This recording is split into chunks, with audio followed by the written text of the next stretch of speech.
Labdien!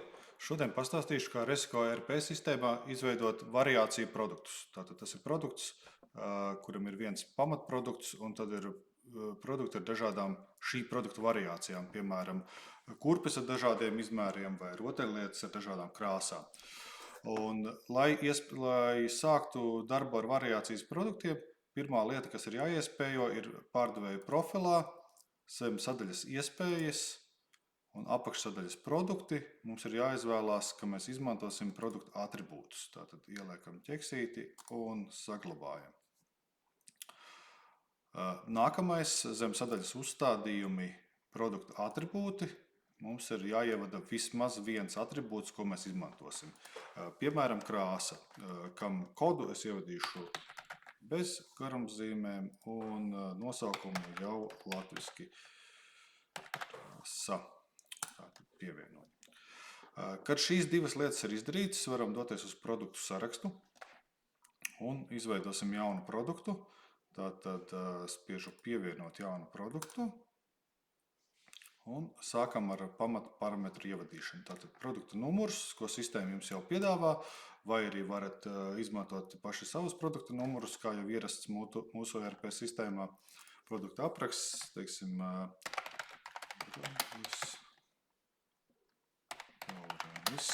dažādas krāsas.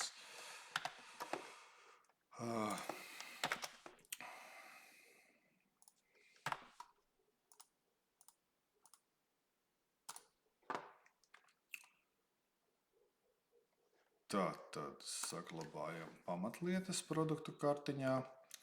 Lai būtu pārskatāmāk, varam pievienot attēlu un izvēlēsimies atribūtu. Tātad mums šai gadījumā atribūti precē būs krāsa, bet tā kā šis mums ir pamatprodukts, tad atribūtu pamatproduktam mēs nenorādam. Tātad kartiņa mums ir gatava, varam saglabāt. Un šai gadījumā, kad ir iespējoti produktu variācijas, jums būs pieejama šeit tāda poga, pievienot jaunu produktu variāciju. Tātad, spiežot šo pogu,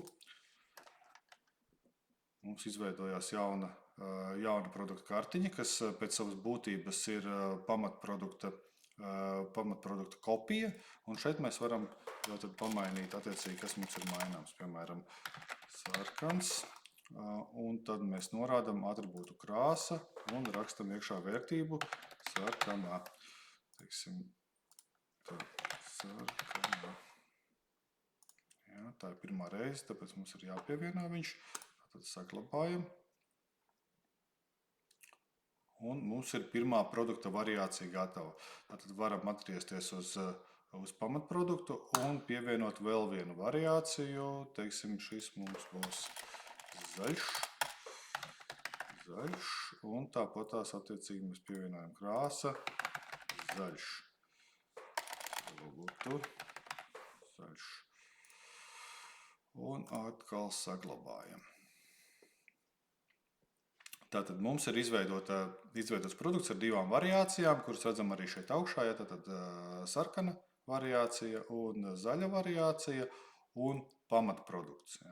Tātad vēl vērsīšu uz uzmanību tam, kā šāds produkts izskatās produktu sarakstā.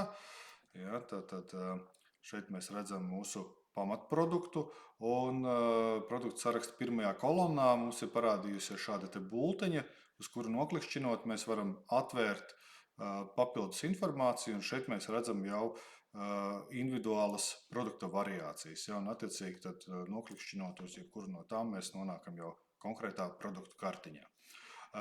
Vēl pieminēšu, ka tiem klientiem, kas izmanto mūsu iespējas integrēties ar e-komercijas platformām, tādām kā WooCommerce, Shopify vai Mozello, tad ieteikums ir šādus te variāciju produktus veidot tieši e-komercijas pusē. Tas pirmkārt nodrošinās stabilāku integrāciju starp abām sistēmām. Otrkārt, šais sistēmās variāciju produktu izveide ir atstrādāta vairāk nekā tas ir pie mums, un daudzu variāciju izveide tur notiks daudz ātrāk, kā mūsu pusē veidojot šīs variācijas pavienai.